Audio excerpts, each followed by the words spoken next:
എല്ലാവർക്കും വിനീത നമസ്കാരം. ശ്രീമദ് ഭാഗവതം ദശമസ്കന്ധം അധ്യായം 14 ശ്ലോകം 15, 16, 17, 18 4 ശ്ലോകങ്ങൾ ഇന്ന് നമുക്ക് നോക്കാം. ഓം നമോ ഭഗവതേ വാസുദേവായ.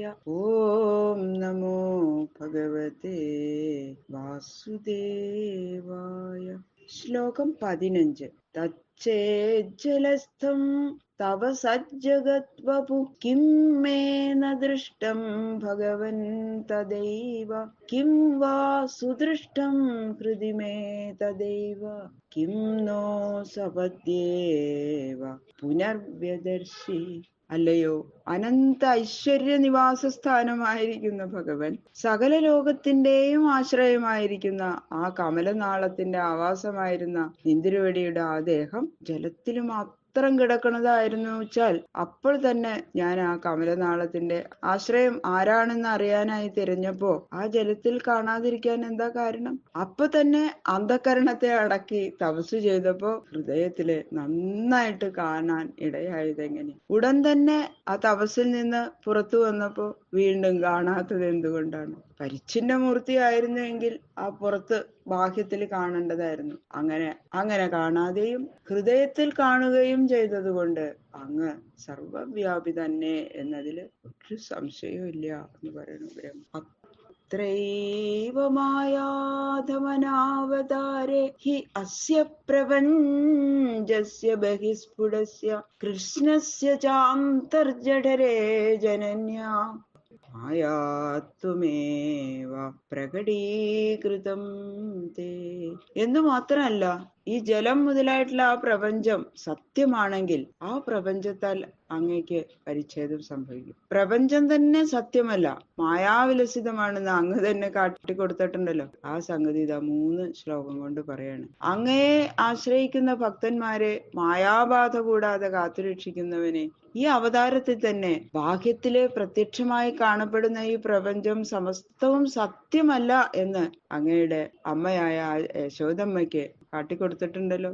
അപ്പോൾ എന്നാൽ മണ്ണ് തിന്നിരിക്കണു ഉണ്ണി എന്ന് സ്നേഹിതരായിട്ടുള്ള ഗോപബാലന്മാര് യശോദമ്മയോട് പറഞ്ഞപ്പോ അവിടുത്തെ മുഖാന്തർഭാഗത്തിൽ മണ്ണുണ്ടോ എന്ന് പരിശോധിക്കാനായി അങ്ങയുടെ ആ വക്ത്ര അന്തർഭാഗം തുറന്നു കാണിക്കാൻ നിർബന്ധിച്ച മാതാവിന് അവിടുത്തെ ജഠര അന്തർഭാഗത്തില് സമസ്ത ലോകത്തെയും അങ്ങ് കാട്ടിക്കൊടുത്തില്ലേ? അതുകൊണ്ട് ബാഹ്യത്തിൽ കാണപ്പെടുന്ന ഈ പ്രപഞ്ചം മിഥ്യയാണെന്നും പ്രപഞ്ചം അങ്ങയുടെ അന്തർഭാഗത്തിൽ അടങ്ങിയിരിക്കുന്നുവെന്നും സിദ്ധമായല്ലോ.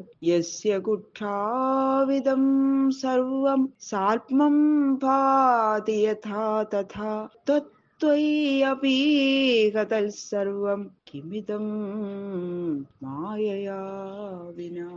അങ്ങയുടെ കുക്ഷിയില് സകലതും കണ്ടു, അതുകൊണ്ട് ബാഹ്യപ്രപഞ്ചം മിഥ്യയാകണമെന്നില്ല. പുറമേ കാണപ്പെടുന്ന പ്രപഞ്ചത്തിന്റെ പ്രതിബിംബമാണ് ഉള്ളിൽ കണ്ടത് എന്ന് വിചാരിക്കാൻ എന്താ വിരോധം എന്ന് ആർക്കെങ്കിലും ശങ്കയുണ്ടെങ്കിൽ ഇതാ അതിനെ പരിഹരിച്ചുകൊണ്ട് പറയാണ്. പുറമേ ഈ ലോകം ഏതുവിധം കാണപ്പെടുന്നുവോ അതേ വിധം തന്നെ അവിടുത്തെ ജഠരാന്തർഭാഗത്തിലും പ്രകാശിക്കണം. പുറമേ ഉള്ളതിന്റെ പ്രതിബിംബമാണ് ഉള്ളിൽ കാണുന്നതെങ്കിൽ ബാഹ്യത്തിലിരിക്കുന്ന മാതിരിയിൽ നിന്ന് നേരെ വിപരീതമായിട്ട് കാണണം അല്ലെ? പുറമേയുള്ള സാധനം കണ്ണാടിയിൽ പ്രതിബിംബിക്കുമ്പോ വിപരീത നിലയിലല്ലേ പ്രതിഫലിക്കാം. പക്ഷേ നിന്തിരുവടിയിൽ ആ വിധം കാണപ്പെട്ടില്ല. അതുകൊണ്ട് ബാഹ്യപ്രപഞ്ചത്തിന്റെ പ്രതിബിംബമല്ല ഉള്ളിൽ പ്രകാശിച്ചത്.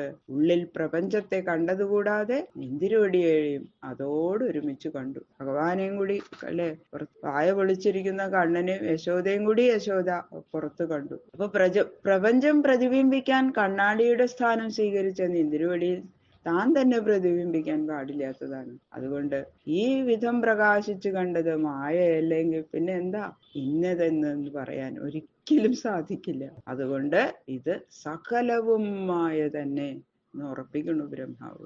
അദ്യൈവത്വധൃതേസ്യ കിം മമതേ മായാത്വമാദർശിതം ഏകോസി പ്രഥമം തദോ വ്രജ സുഹൃൽ വത്സാ സമസ്ത അഭി താവന്തോസി ചതുർഭുജാ തദഖിലൈ സാഗം മയോപാസിതാ താവന്ദേവ ജഗന്ത്യപുസ്തദമിതം ബ്രഹ്മാദ്വയം ശിഷ്യത്തെ.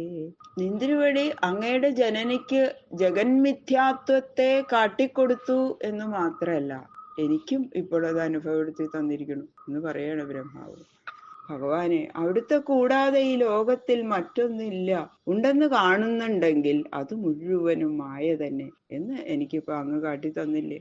ഗോവത്സങ്ങളെയും ഗോപകുമാരന്മാരെയും ഞാൻ അപഹരിക്കുന്നതിന് മുമ്പ് ഭഗവാനെ, അവിടുന്ന് ഒരു രൂപം മാത്രം ധരിച്ചവനായിരുന്നു. ഞാൻ അവയൊക്കെ മറച്ചപ്പോൾ വ്രജത്തിൽ നിന്ന് എത്ര പശുക്കുട്ടികളും ബാലകന്മാരും നിന്തിരുവടിയോട് ഒരുമിച്ച് വൃന്ദാവനത്തിലേക്ക് വന്നുവോ, അത്രയും സ്വരൂപങ്ങള് അങ്ങ് തന്നെ സ്വീകരിച്ചതായിട്ടും അവർക്കെല്ലാം 4 കൈകളുള്ളതായിട്ടും അവരെ എല്ലാവരെയും വെവ്വേറെ ഞാനും എന്നോടൊരുമിച്ച് സകല ദേവന്മാരും തത്വാധിഷ്ഠാന ദേവതകളും ഉപാസിക്കുന്നതായിട്ടും ഓരോരുത്തരെയും ഓരോരോ ബ്രഹ്മാണ്ടം ചുറ്റിയിരിക്കുന്നതായിട്ടും ഞാൻ കണ്ടു. അപ്പോ എന്റെ ഈ അനുഭവത്തെ പരീക്ഷിക്കുന്നതായാൽ തന്നെ അപരിച്ഛിന്നമായിട്ടും അദ്വയം ആയിട്ടും ഇരിക്കുന്ന ബ്രഹ്മം അവിടുന്ന് തന്നെ, അത് മാത്രമേ അവശേഷിച്ചിട്ടുള്ളൂ. ബ്രഹ്മാദ്വയം ശിഷ്യത എന്ന് പറഞ്ഞില്ലേ, മറ്റൊക്കെയും മായ തന്നെ എന്നറിയുന്നതിന് യാതൊരു തടസ്സവുമില്ല എന്ന് പറയുന്നു ബ്രഹ്മ. ബാക്കിയുള്ള ശ്ലോകങ്ങള് നാളെ നോക്കാം.